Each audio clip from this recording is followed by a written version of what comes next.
നമസ്കാരം. ഹലോ ഡോക്ടറിന്റെ പുതിയൊരു എപ്പിസോഡിലേക്ക് എല്ലാ പ്രേക്ഷകർക്കും സ്വാഗതം. വൃക്ക രോഗങ്ങളുടെ കാരണങ്ങളെക്കുറിച്ചും ചികിത്സാ മാർഗങ്ങളെക്കുറിച്ചുമാണ് ഹലോ ഡോക്ടർ ഇന്ന് സംസാരിക്കുന്നത്. നമുക്കൊപ്പം ചേരുന്നത് കൊല്ലം മെഡിട്രീന ഹോസ്പിറ്റലിലെ consultant nephrologist doctor Remi George ആണ്. നമസ്കാരം ഡോക്ടർ. ഡോക്ടർ, എന്തൊക്കെയാണ് വൃക്കയെ ബാധിക്കുന്ന രോഗങ്ങൾ എന്ന് പറഞ്ഞുകൊണ്ട് തന്നെ ഹലോ ഡോക്ടർ ആരംഭിക്കാം. വൃക്കയെ ബാധിക്കുന്ന രോഗങ്ങൾ നമ്മൾ പ്രത്യേകമായിട്ടും നോക്കുന്നത് അക്യൂട്ട് കിഡ്നി ഇഞ്ചുറി അല്ലെങ്കിൽ താൽക്കാലികമായിട്ട് കിഡ്നിക്ക് വൃക്കകൾക്ക് തകരാറ് സംഭവിക്കുന്ന രോഗങ്ങളാണ്. അത് പലപ്പോഴും അനുബാധ കാരണമാണ് സംഭവിക്കുന്നത്. പനി, നമ്മുടെ മലേറിയ, ഡെങ്കിപ്പനി അല്ലെങ്കിൽ കോവിഡ് അല്ലെങ്കിൽ എലിപ്പനി, ഇതെല്ലാം വരുമ്പം വൃക്കകൾക്ക് തകരാറ് സംഭവിക്കാൻ ചാൻസ് ഉണ്ട്. അങ്ങനെ വരുമ്പം ഈ കിഡ്നിയുടെ പ്രവർത്തനം നഷ്ടപ്പെടുകയും അതിന് അക്യൂട്ട് കിഡ്നി ഇഞ്ചുറി എന്ന് നമ്മൾ പറയും. മറ്റ് ഒരു ടൈപ്പ് ഓഫ് രോഗമാണ് ക്രോണിക് കിഡ്നി ഡിസീസ് അല്ലെങ്കിൽ സ്ഥായിയായിട്ടുള്ള കിഡ്നി രോഗം. ഇത് വർഷങ്ങളായിട്ട് ഡയബറ്റിസ്, ഹൈപ്പർ ടെൻഷൻ അല്ലെങ്കിൽ ഹൈ ബ്ലഡ് പ്രഷർ, പിന്നെ വേറെ കിഡ്നിയെ ബാധിക്കുന്ന വേറെ രോഗങ്ങൾ, പ്രത്യേകിച്ച് കല്ലിൻ്റെ രോഗമുള്ളവർ അല്ലെങ്കിൽ കിഡ്നിക്കകത്ത് സിസ്റ്റിൻ്റെ രോഗമുള്ളവർ, അങ്ങനെയുള്ളവരിൽ കണ്ടുവരുന്നതാണ് ക്രോണിക് കിഡ്നി ഡിസീസ്. ഇതല്ലാതെ നമ്മൾ കണ്ടുവരുന്നത് കൂടുതലും ഓട്ടോ ഇമ്മ്യൂണിറ്റി, നമ്മുടെ ശരീരം നമ്മളോട് തന്നെ പ്രതികരിക്കുന്ന ചില സാഹചര്യങ്ങളിൽ കിഡ്നി രോഗങ്ങളും വരാറുണ്ട്. അങ്ങനത്തെ രോഗങ്ങൾക്ക് നമ്മൾ ഓട്ടോ ഇമ്മ്യൂൺ കിഡ്നി ഡിസീസസ് എന്നും പറയും. ഇതല്ലാതെ നമുക്ക് പലപ്പോഴും പ്രഗ്നൻസി സമയത്ത് വരുന്ന വ്യത്യസ്ത കിഡ്നി രോഗങ്ങളും കാണാറുണ്ട്. ഇതൊക്കെയാണ് നമ്മൾ സാധാരണ കണ്ടുവരുന്നത്. ഡോക്ടർ, ഇപ്പോൾ വ്യത്യസ്ത രീതിയിൽ വരാറുള്ള സാഹചര്യം പറഞ്ഞു. ഇത് നമ്മുടെ ഒരു ജീവിതശൈലിയുമായി ബന്ധപ്പെട്ട് വരുന്നൊരു സാഹചര്യമുണ്ടോ? മാത്രമല്ല, വൃക്കരോഗം ജന്മന ഉണ്ടാകുന്നുണ്ടോ? തീർച്ചയായും നമുക്ക് ജീവിതശൈലികളിലൂടെ കിഡ്നി രോഗങ്ങൾ വരാനും കിഡ്നി രോഗങ്ങൾ വഷളാകാനും സാധ്യതയുണ്ട്. പ്രത്യേകിച്ചെന്ന് പറയുവാണെങ്കിൽ ഇന്നത്തെ കാലത്ത് നമ്മുടെ ഒരു ലൈഫ് സ്റ്റൈൽ, നമ്മുടെ ഒരു fast lifestyle, high stress, lack of exercise, അതേപോലെ നമുക്ക് സ്ട്രെസ് റിലീഫിനുള്ള ഒരു മാർഗങ്ങൾ കുറവാണ്. രണ്ടാമത് ഹൈ ബ്ലഡ് ഷുഗർ, ഡയാബറ്റീസ് ഉള്ളവരിൽ ഹൈ ബ്ലഡ് ഷുഗർ കിഡ്നി രോഗത്തിന് ഒരു കാരണമാകുന്നു. മൂന്നാമത് കാണുന്നത് നമ്മുടെ ഡയറ്റിൽ വരുന്ന എക്സസ് സോൾട്ട്, അമിതമായി ഉപ്പ് ഉപയോഗിക്കുന്നവർ. നമുക്കറിയാം ഇന്നത്തെ ആൾക്കാർ കൂടുതലും കഴിക്കുന്നത് ഫാസ്റ്റ് ഫുഡ്സും ഫ്രൈഡ് ഫുഡ്സുമാണ്. ഇതിനകത്തെല്ലാം ഉപ്പിൻ്റെ അളവ് വളരെ കൂടുതലാണ്. ഉപ്പിൻ്റെ അളവ് കൂടുമ്പം നമ്മുടെ ബ്ലഡ് പ്രഷർ, രക്തസമ്മർദ്ദം കൂടുന്നു. ഇതിനാൽ നമ്മുടെ ഓർഗൻസിനെല്ലാം ഡാമേജ് വരുന്നു, പ്രത്യേകമായിട്ടും കിഡ്നിക്ക് ഡാമേജ് കൂടുന്നു. പിന്നെ നമ്മുടെ sedentary life style, lakh of exercise, ഇതെല്ലാം നമ്മുടെ കിഡ്നി രോഗത്തിന് കാരണങ്ങളായി മാറുന്നു. പിന്നെ നമുക്ക് എല്ലാവർക്കും അറിയാമല്ലോ, വെള്ളം നമ്മൾ ആവശ്യത്തിന് കുടിച്ചില്ലെങ്കിൽ നമ്മുടെ കിഡ്നിയുടെ വിസർജന ഫങ്ഷൻ പ്രോപ്പറായിട്ട് നടക്കത്തില്ല. അപ്പോൾ വെള്ളത്തിൻ്റെ അളവ് കുറയുമ്പോഴും നമുക്ക് കിഡ്നി രോഗം വരാൻ ചാൻസ് കൂടുതലാണ്. ജന്മന വരുന്ന കിഡ്നി രോഗങ്ങളുടെ കാര്യം പറയുവാണെങ്കിൽ ഹൃദ്രോഗമോ അല്ലെങ്കിൽ തലച്ചോറിൽ ബാധിക്കുന്ന സ്ട്രോക്ക് പോലെയോ കിഡ്നി രോഗങ്ങൾ ഒരു 50 വയസ്സിന് ശേഷമല്ല തുടങ്ങുന്നത്. പലപ്പോഴും കണ്ടുവരുന്നത് ചെറുപിള്ളേർ തൊട്ട് 20-25 വയസ്സ് തൊട്ടുള്ള ആൾക്കാർക്ക് അല്ലെങ്കിൽ ജനിച്ചു വീഴുന്ന കുഞ്ഞുങ്ങൾക്ക് പോലും കിഡ്നി രോഗം നമുക്ക് ആ സമയത്ത് പോലും കണ്ടുപിടിക്കാൻ സാധിക്കും. അമ്മയുടെ ഉദരത്തിൽ തന്നെ സ്കാൻ ചെയ്യുമ്പോൾ പലപ്പോഴും കിഡ്നിയുടെ ചുറ്റുമുള്ള വീക്കം, നാളത്തിലുള്ള തടസ്സങ്ങൾ കാരണം കിഡ്നിക്ക് തകരാറ് സംഭവിക്കാൻ ചാൻസ് ഉണ്ട്. അപ്പം കിഡ്നി രോഗങ്ങൾ ഏത് പ്രായത്തിലും വരാം. അത് വളരെ സീരിയസ് ആയ രോഗങ്ങൾ തന്നെ ചെറുപ്രായത്തിൽ വരാം, ലക്ഷണങ്ങളില്ലാതെയും വരാം. അതുകൊണ്ട് നമ്മൾ ഇതിനെക്കുറിച്ച് കൂടുതൽ അറിഞ്ഞിരിക്കേണ്ടതാണ്. അപ്പോൾ ഡോക്ടർ തന്നെ പറഞ്ഞു ലക്ഷണങ്ങളില്ലാതെയും കിഡ്നി രോഗം വരാമെന്നത്. അപ്പോൾ ഈ ഒരു രോഗത്തിൻ്റെ ലക്ഷണങ്ങളെ പറ്റി ഒന്ന് പറയാമോ? കിഡ്നി രോഗത്തിൻ്റെ ലക്ഷണങ്ങൾ നമ്മൾ എടുക്കുകയാണെങ്കിൽ നമ്മളതിനെ ഞാൻ സാധാരണ അതിനെ 2 ഗ്രൂപ്പായിട്ടാണ് കാറ്റഗറൈസ് ചെയ്യുന്നത്. അപ്പോൾ നമ്മൾ ഏർലി കിഡ്നി ഡിസീസ് എന്ന് വെച്ചാൽ ആദ്യ ലക്ഷണങ്ങൾ വളരെ ലഘുവായ മിനിമം സിംറ്റംസ് മാത്രമേ കാണത്തുള്ളൂ. വളരെ ശ്രദ്ധയോടെ നോക്കിയാൽ മാത്രമേ നമുക്കത് കണ്ടുപിടിക്കാൻ പറ്റത്തുള്ളൂ. ഇത് പ്രത്യേകിച്ചും പ്രമേഹം ഒരു 3-4 വർഷമായിട്ടുള്ളവർക്ക് വെരി ഇമ്പോർട്ടൻ്റ് ആണ്. അപ്പം അങ്ങനെ വരുമ്പം നമ്മൾ കണ്ടുവരുന്നത് മൂത്രത്തിൽ അമിതമായി പത പോവുകയും അതേപോലെ ഷുഗറിൻ്റെ അളവ് ഇടയ്ക്കിടയ്ക്ക് പെട്ടെന്ന് കുറഞ്ഞു പോകുന്ന അവസ്ഥയിൽ കൂടെ പോകുന്ന പ്രമേഹ രോഗികൾ കിഡ്നി രോഗത്തെക്കുറിച്ച് സംശയിക്കേണ്ടതാണ്. കിഡ്നി രോഗത്തിന് ടെസ്റ്റുകളൊന്ന് ചെയ്ത് നോക്കേണ്ടതാണ്. ഒരു നെഫ്രോളജിസ്റ്റിനെ കാണേണ്ടതാണ്. അതുപോലെ തന്നെയാണ് നമ്മുടെ രാത്രി സമയങ്ങളിൽ അമിത മൂത്രാശങ്ക. സാധാരണ ഒരാൾ രാത്രിയിൽ ഒരു തവണയോ മാക്സിമം 2 തവണ വരെ മൂത്രമൊഴിക്കാൻ ഉറക്കത്തിനിടെ പോയി മൂത്രമൊഴിക്കേണ്ട ആവശ്യം വരത്തുള്ളൂ. എന്നാൽ 3, 4, 5 തവണ പല തവണ എഴുന്നേറ്റ് മൂത്രമൊഴിക്കേണ്ടി വരിക ഒരു കിഡ്നി രോഗത്തിൻ്റെ ആദ്യ ലക്ഷണങ്ങളിൽ പെടും. അതേപോലെ ക്ഷീണം, പിന്നെ യാത്രയ്ക്ക് ശേഷം കാലുകളിൽ കണ്ടുവരുന്ന നീര്, പലപ്പോഴും നമ്മളത് കൂടുതൽ ശ്രദ്ധ കൊടുക്കാറില്ല. പക്ഷേ പ്രമേഹ രോഗികളിൽ അങ്ങനെ ആദ്യമായിട്ട് കണ്ടുവരുവാണെങ്കിൽ തീർച്ചയായിട്ടും നമ്മൾ ഒരു കിഡ്നിയുടെ ടെസ്റ്റുകൾ, ബ്ലഡ് ടെസ്റ്റും യൂറിൻ്റെ ടെസ്റ്റുകളും ചെയ്ത് നോക്കിയാലേ നമുക്ക് കിഡ്നി രോഗം സ്ഥിരീകരിക്കാൻ പറ്റത്തുള്ളൂ. ഇതാണ് നമ്മുടെ ആദ്യത്തെ ലക്ഷണങ്ങൾ. കിഡ്നി രോഗം കൂടുതൽ പുരോഗമിച്ച് കഴിയുമ്പം നമുക്ക് കൂടുതൽ അഡ്വാൻസ്ഡ് കിഡ്നി ഡിസീസിൻ്റെ ലക്ഷണങ്ങൾ നമുക്ക് കൂടുതൽ അതിനെക്കുറിച്ച് നമ്മൾ കേട്ടറിവുണ്ട്. മൂത്രത്തിൻ്റെ അളവ് കുറയുക, കൈകാലുകളിലും മുഖത്തും നല്ല നീരുണ്ടാകുക, ശ്വാസം മുട്ടുക, അതേപോലെ ബ്ലഡ് പ്രഷർ വളരെ കൂടുകയും അതിനാൽ ഉണ്ടാകുന്ന കോംപ്ലിക്കേഷൻസ് ഉണ്ടാവുക, വിളർച്ച അല്ലെങ്കിൽ രക്തക്കുറവ് ഉണ്ടാകുക, പിന്നെ നമ്മുടെ എല്ലുകൾക്കെല്ലാം ബലക്ഷയം, ക്ഷീണം, ഛർദിൽ, ആഹാരത്തോട് താല്പര്യക്കുറവ്, ഇതൊക്കെയാണ് അഡ്വാൻസ് സ്റ്റേജസ് ഓഫ് കിഡ്നി ഡിസീസിൽ കണ്ടുവരുന്ന ലക്ഷണങ്ങൾ. നമ്മൾ ഉപ്പ് ഉപയോഗിക്കുന്നതിനെ പറ്റി പറഞ്ഞു. അപ്പോൾ വ്യത്യസ്തമായ ഭക്ഷണ രീതികളും ഇതുപോലെ തന്നെ വൃക്കരോഗത്തെ അല്ലെങ്കിൽ വൃക്കകളെ മോശമായി ബാധിക്കുന്നുണ്ടാവില്ല. അപ്പോൾ അങ്ങനെ നോക്കുമ്പോൾ മദ്യപാനവും വൃക്കരോഗവുമായി ഒരുപാട് ബന്ധമുണ്ടാവില്ലേ? ഭക്ഷണ രീതികളുടെ കാര്യം പറയുവാണെങ്കിൽ നമ്മൾ ആദ്യം വേണ്ടത് നമ്മുടെ ഓരോ സ്റ്റേജുകളിൽ നമ്മൾ വെള്ളത്തിൻ്റെ അളവ് അത് അത്യാവശ്യമാണ്. കിഡ്നി രോഗം ഇല്ലാത്തവരും കിഡ്നിക്ക് രോഗത്തിൽ ഞാൻ നേരത്തെ പറഞ്ഞ പോലെ ഏർലി സ്റ്റേജസിലാണെങ്കിൽ നമുക്ക് വെള്ളം നന്നായിട്ട് കുടിക്കുന്നത്, ഹൈഡ്രേഷൻ മെയിൻറ്റെയിൻ ചെയ്യുന്നത് കിഡ്നി വൃക്കുകൾക്ക് നല്ലതാണ്. എന്നാൽ രോഗത്തിൻ്റെ സ്റ്റേജ് കൂടുന്നതനുസരിച്ച് നെഫ്രോളജിസ്റ്റ് നിർദ്ദേശിക്കുന്നതനുസരിച്ച് നമ്മൾ വെള്ളത്തിൻ്റെ അളവ് കുറയ്ക്കേണ്ടി വരും. അപ്പോൾ വെള്ളത്തിൻ്റെ കാര്യത്തിൽ നമ്മുടെ രോഗത്തിൻ്റെ സ്റ്റേജ് അനുസരിച്ചാണ് നമ്മൾ അത് തീരുമാനിക്കുന്നത്. രണ്ടാമത് കിഡ്നി ഭക്ഷണത്തിൻ്റെ കാര്യത്തിൽ നമുക്ക് എല്ലാവർക്കും ഒരു കൺഫ്യൂഷൻ ഉള്ളത് ഈ പ്രോട്ടീൻ ഇൻടേക്കിനെ കുറിച്ചാണ്. നമ്മൾ ഇന്നത്തെ കാലത്ത് കാണാറുണ്ട് എല്ലാവരും high protein diet, weight loss ചെയ്യാൻ വേണ്ടി, വണ്ണം കുറയ്ക്കാൻ, അമിതവണ്ണം, പൊണ്ണത്തടി കുറയ്ക്കാൻ വേണ്ടി ഹൈ പ്രോട്ടീൻ ഡയറ്റ് എടുക്കുന്നു. ഹൈ പ്രോട്ടീൻ ഡയറ്റ് കിഡ്നി രോഗികൾക്ക് തീർച്ചയായിട്ടും അഡ്വൈസബിൾ അല്ല. ഹൈ പ്രോട്ടീൻ എന്നാൽ ഏത് പ്രോട്ടീൻ കഴിക്കണം? നമ്മൾ പ്ലാന്റ് ബേസ്ഡ് പ്രോട്ടീൻസ് നമുക്ക് നല്ല രീതിയിൽ കഴിക്കാം. എന്നാൽ മീറ്റ് പോലത്തെ ആനിമൽ പ്രോട്ടീൻസാണ് നമ്മൾ ഒഴിവാക്കേണ്ടത്. നേരത്തെ പറഞ്ഞതുപോലെ മൂന്നാമത്തെ കാര്യം ഉപ്പാണ്. നമ്മുടെ ആഹാരത്തിൽ ചേരുന്ന ഉപ്പിൻ്റെ അളവ് നമ്മുടെ ബ്ലഡ് പ്രഷറിനെ വളരെയേറെ ബാധിക്കുന്നുണ്ട്. അപ്പോൾ ഉപ്പിൻ്റെ അളവ് കുറയ്ക്കാൻ നമ്മൾ ഉപ്പ് കൂടിയ ആഹാരങ്ങൾ, പ്രത്യേകിച്ച് ഇന്നത്തെ കാലത്ത് നമ്മൾ കണ്ടുവരുന്ന ഈ സോസ്, മയോണൈസ്, ചീസ് ഉൾപ്പെടുത്തുള്ള foods, fast foods, fried foods, പിന്നെ നമ്മുടെ സ്നാക്സ്, ഇതിൻ്റെ അകത്തെല്ലാമാണ് ഏറ്റവും കൂടുതൽ നമ്മൾ ഉപ്പ് കണ്ടുവരുന്നത്. അതേപോലെ ഡ്രൈ ഫ്രൂട്ട്സിൻ്റെ അകത്തും പലപ്പോഴും ഉപ്പിൻ്റെ അളവ് വളരെ ഏറെയായിട്ട് കണ്ടിട്ടുണ്ട്. അപ്പോൾ അങ്ങനെ ഉപ്പ് കൂടിയ ആഹാരങ്ങൾ നമ്മൾ ഒഴിവാക്കുക. നമ്മൾ കൂടുതലും ഓർഗാനിക് അല്ലെങ്കിൽ ഫ്രഷ് ഫ്രൂട്ട്സ് ആൻഡ് വെജിറ്റബിൾസ് അളവിൽ കഴിക്കാൻ ശ്രദ്ധിക്കുക. ഡോക്ടർ, നമ്മോടൊപ്പം ഇപ്പോൾ ഒരു പ്രേക്ഷകൻ കൂടി ചേരുന്നുണ്ട്. തിരുവനന്തപുരത്ത് നിന്ന് മുരുകൻ ഡോക്ടറോട് ചോദിച്ചോളൂ.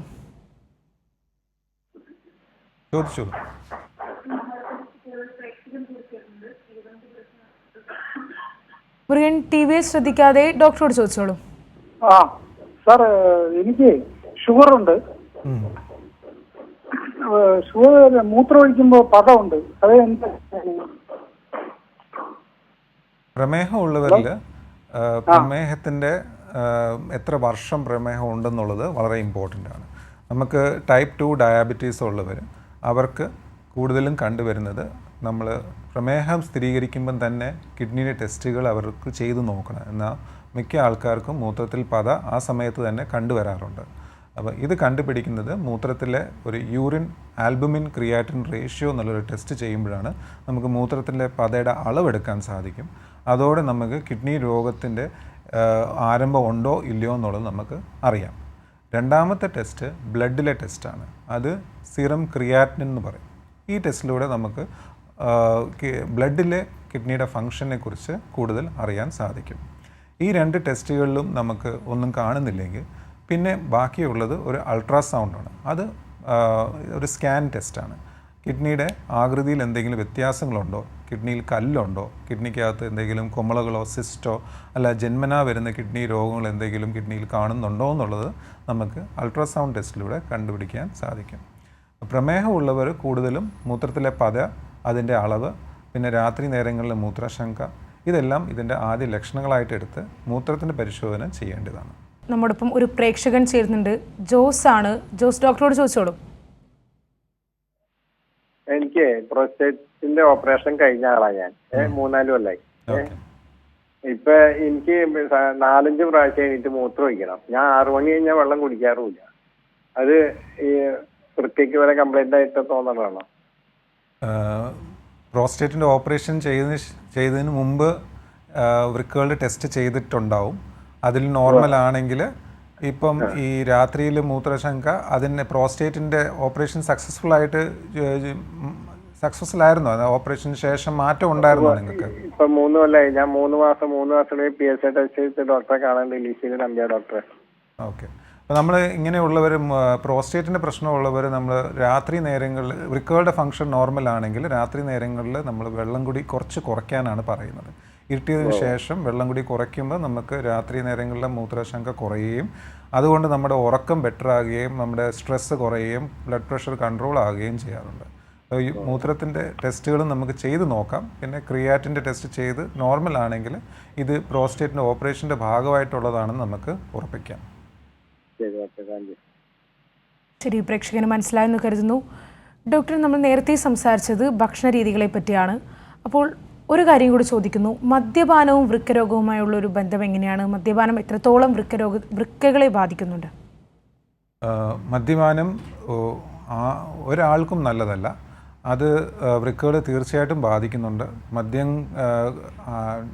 മദ്യം ഉപയോഗിക്കുന്നവരിൽ ഹൈ ബ്ലഡ് പ്രഷർ കൂടുതലായിട്ട് കണ്ടുവരാറുണ്ട്. ഹൈ ബ്ലഡ് പ്രഷർ കിഡ്നി രോഗത്തിനൊരു കാരണമാണ്. രണ്ടാമത്, മദ്യത്തിൻ്റെ അകത്ത് കൂടുതൽ യൂറിക് ആസിഡിൻ്റെ അളവ് കൂടുതലാണ്. യൂറിക് ആസിഡ് കിഡ്നിക്ക് കേടുവരുത്തുന്ന ഒരു വേസ്റ്റ് പ്രോഡക്റ്റാണ്. അപ്പോൾ അത് വൃക്കകൾക്ക്, തകരാറിലായ വൃക്കകൾക്ക് കൂടുതൽ കേടുവരുത്താനും നമ്മുടെ കിഡ്നി രോഗം വളരെയേറെ പുരോഗമിക്കാനും ചാൻസ് വരാറുണ്ട്. മൂന്നാമത്, പ്രധാനമായും മദ്യം നമ്മുടെ ശരീരത്തിലെ കരളിനെയാണ് കൂടുതൽ ബാധിക്കുന്നത്. കരളിനെ ബാധിക്കുമ്പം അത് സിറോസിസ് എന്ന രോഗം വരുത്തുന്നു.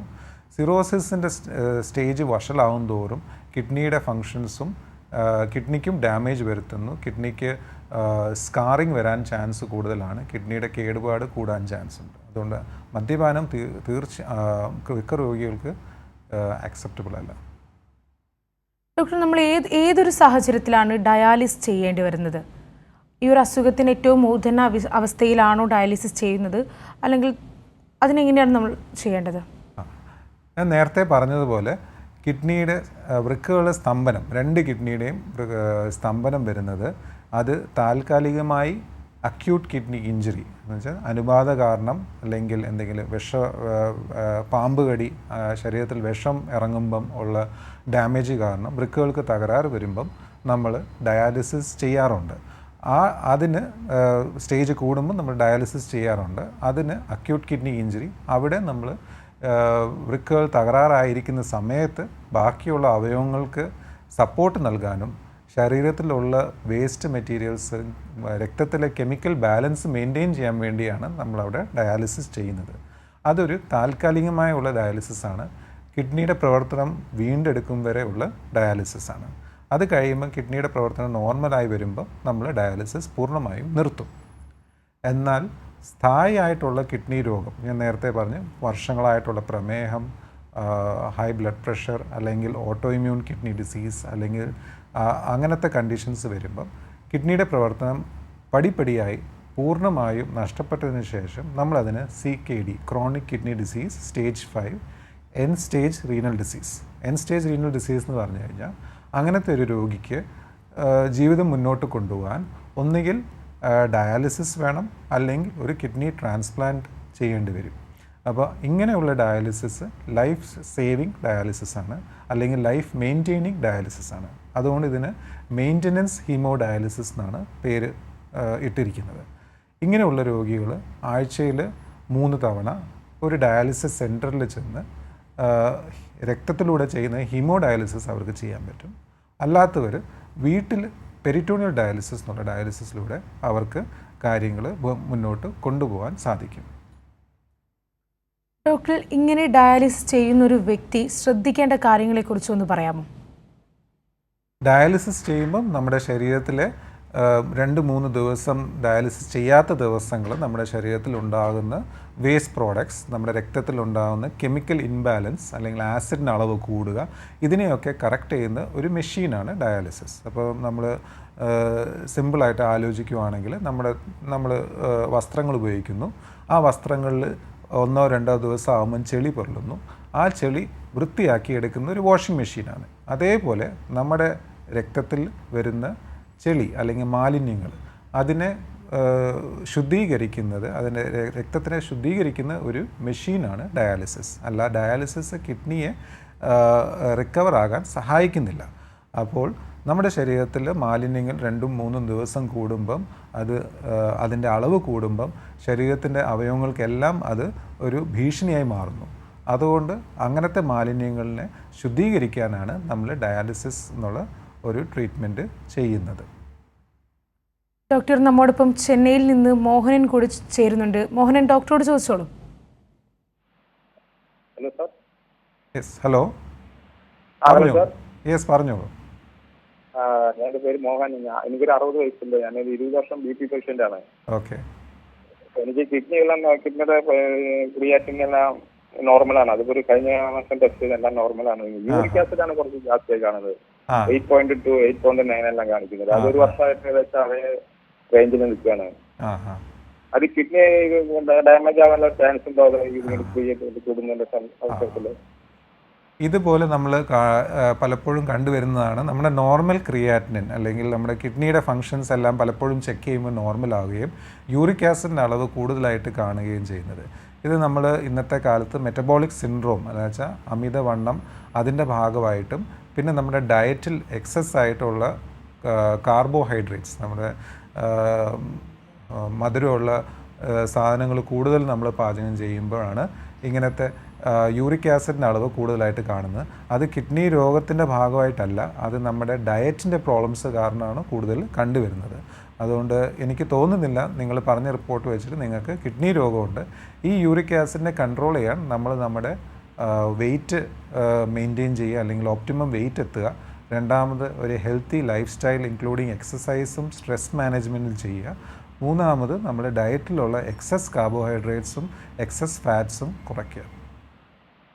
ഡോക്ടറെ ചോദിച്ചപ്പോൾ 14% മേലെ പോയാൽ മരുന്ന് കഴിച്ചാൽ മതി എന്നാണ് പറഞ്ഞത്. കുഴപ്പമൊന്നുമില്ല എന്ന് പറഞ്ഞത്. ഗുളികയെല്ലാം കഴിക്കാൻ. യെസ്, അത് തന്നെ ഞാൻ പറഞ്ഞു. കിഡ്നിക്ക് കംപ്ലൈൻറ്റ് ഉണ്ടാകാൻ ചാൻസ് കുറവാണ്. ശരി, പ്രേക്ഷകന് മനസ്സിലായെന്ന് കരുതുന്നു.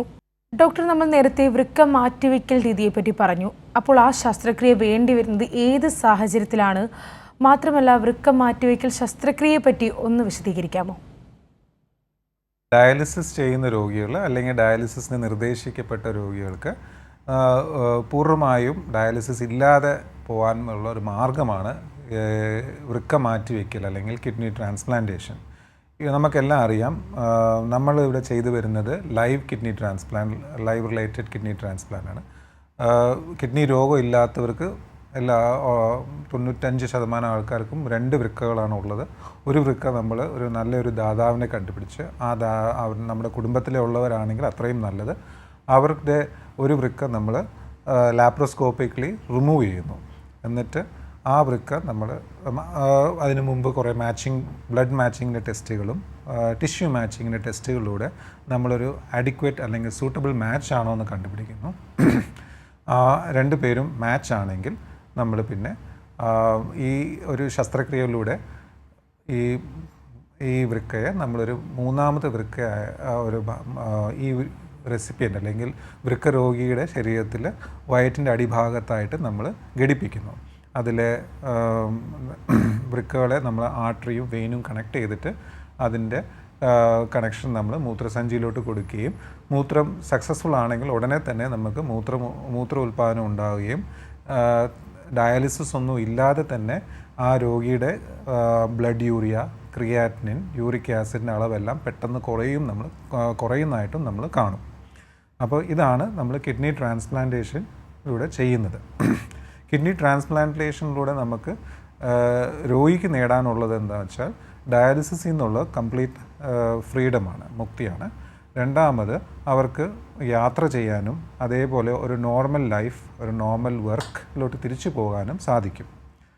പിന്നെ ഡയറ്റിലുള്ള റിസ്ട്രിക്ഷൻസും കുറേയേറെ നമുക്ക് ഒഴിവാക്കാൻ പറ്റും കിഡ്നി ട്രാൻസ്പ്ലാന്റിലൂടെ. ഞാനൊന്ന് ഇടപെടുകയാണ്. നമ്മോടൊപ്പം ഒരു പ്രേക്ഷക കൂടി ചേരുന്നുണ്ട്. അഞ്ജു ആണ്. അഞ്ജു, ഡോക്ടറോട് ചോദിച്ചോളൂ.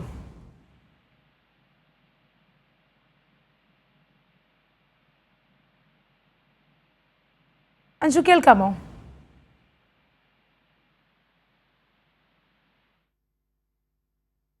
ഡോക്ടർ, ആ കോള് കട്ടായെന്ന് തോന്നുന്നു. ഓക്കെ, നമുക്ക് ഡോക്ടർ പറഞ്ഞതിൽ നിന്ന് തന്നെ തുടങ്ങാം. അങ്ങനെ നമുക്ക് കിഡ്നി ട്രാൻസ്പ്ലാന്റിലൂടെ ഒരു പുതിയ ജീവിതത്തിലോട്ട് ഈ രോഗിയെ നമുക്ക് കൊണ്ടുപോകാൻ സാധിക്കും. മറ്റു ഒരു അവയവത്തിനും ഇല്ലാത്ത ഒരു നല്ലൊരു റിക്കവറിയാണ് കിഡ്നി ട്രാൻസ്പ്ലാന്റ്. ഇന്നത്തെ കാലത്ത് വളരെ സേഫായ ഒരു സർജറിയാണ്. പഠനങ്ങളനുസരിച്ച് കിഡ്നി ട്രാൻസ്പ്ലാന്റ് ചെയ്ത് കിഡ്നിയുടെ ക്രിയാറ്റിനിൻ, വൃക്കയുടെ ഫങ്ഷൻസ് എല്ലാം നോർമലായി ഒരു വർഷം കഴിഞ്ഞും നിൽക്കുന്നവരുടെ അളവ് 95% മുകളിലോട്ടാണ്. അതുകൊണ്ട് കിഡ്നി ട്രാൻസ്പ്ലാന്റ് ഇന്നത്തെ കാലത്ത് നല്ലൊരു ഓപ്ഷനാണ് കിഡ്നി രോഗികൾക്ക്. ഈ രോഗികൾ ശ്രദ്ധിക്കേണ്ട കാര്യങ്ങൾ, അവർ കിഡ്നി റിജക്ഷൻ ആകാതിരിക്കാനുള്ള മരുന്നുകൾ മുടങ്ങാതെ കഴിക്കണം. ഈ മരുന്നുകൾ അവരുടെ പ്രതിരോധ ശക്തിയെ കുറയ്ക്കുന്നു. അതുകൊണ്ട് തന്നെ നമ്മുടെ ശരീരം അതിനെ ആ ഒരു പുറമേന്ന് വെച്ച വൃക്കയെ റിജക്റ്റ് ചെയ്യാതിരിക്കുന്നു. അതുകൊണ്ട് നമ്മൾ ഈ ഇമ്മ്യൂണോ സപ്രസീവ് മെഡിസിൻസ്, അതൊരു 3 മെഡിസിൻസ് ഉണ്ട്, അത് കൃത്യമായിട്ട് കഴിച്ചാൽ നല്ല രീതിയിൽ അവർക്ക് മുന്നോട്ട് പോകാൻ 10, 15, 20 വർഷവും ട്രാൻസ്പ്ലാന്റ് കഴിഞ്ഞ് സക്സസ്ഫുൾ ആയിട്ട് പോകുന്ന ആൾക്കാർ പലയേറെ ഉണ്ട്. രണ്ടാമത് നമ്മോടൊപ്പം കന്യാകുമാരിയിൽ നിന്ന് തങ്കപ്പൻ ചേരുന്നുണ്ട്. ഡോക്ടറോട് ചോദിച്ചോളൂ.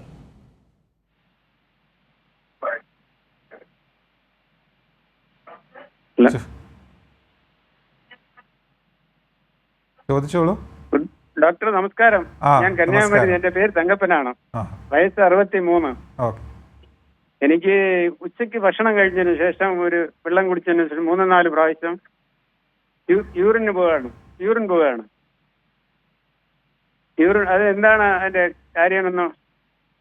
നമ്മൾ വെള്ളത്തിലെ അളവ്, ദ്രാവക പദാർത്ഥങ്ങളുടെ അളവ് കൂടുന്നതനുസരിച്ച് നമ്മുടെ ശരീരത്തിൽ മൂത്രത്തിൻ്റെ അളവ് കൂടാറുണ്ട്. അത് പകൽ സമയത്ത് നമ്മൾ വെള്ളം കുടിക്കുന്നതനുസരിച്ച് മൂത്രം നല്ല രീതിയിൽ പോകുന്നത് അത് കിഡ്നി രോഗത്തിൻ്റെ ലക്ഷണമല്ല. കിഡ്നി രോഗത്തിൻ്റെ ലക്ഷണങ്ങൾ പ്രധാനമായും ഞാൻ നേരത്തെ പറഞ്ഞതുപോലെ കൈകാലുകളിൽ കണ്ടുവരുന്ന നീര്, മൂത്രത്തിൻ്റെ അളവ് കുറയുക, പിന്നെ രക്തസമ്മർദ്ദം, ബ്ലഡ് പ്രഷർ ഉണ്ടാവുക, പിന്നെ നമ്മുടെ രക്തത്തിൽ ഹീമോഗ്ലോബിൻ്റെ അളവ് കുറഞ്ഞു വരിക, പിന്നെ ക്ഷീണം. ഇതൊക്കെയാണ് പ്രധാനമായും ഉള്ള കിഡ്നി രോഗത്തിൻ്റെ ലക്ഷണങ്ങൾ. അപ്പോൾ മൂത്രത്തിൻ്റെ അളവ് പകൽ സമയത്ത് കൂടുന്നത് അത് ഡയറ്റിൽ നിന്ന് വരുന്ന ഓരോരോ വ്യത്യാസങ്ങൾ കാരണം ആയിരിക്കാം. ശരി, പ്രേക്ഷകന് മനസ്സിലായെന്ന് കരുതുന്നു. ഡോക്ടർ, നമ്മുടെ ഹലോ ഡോക്ടറിൻ്റെ സമയം ഇവിടെ പൂർണ്ണമാവുകയാണ്. വൃക്കരോഗങ്ങളുടെ കാരണങ്ങളെക്കുറിച്ചും ചികിത്സാ മാർഗങ്ങളെക്കുറിച്ചുമാണ് ഹലോ ഡോക്ടർ ഇന്ന് സംസാരിച്ചത്. നമുക്കൊപ്പം ചേർന്നത് കൊല്ലം മെഡിട്രീന ഹോസ്പിറ്റലിലെ consultant nephrologist doctor Rami George ആണ്. നന്ദി doctor. Thank you. Hello doctor പൂർണ്ണമാകുന്നു. നമസ്കാരം.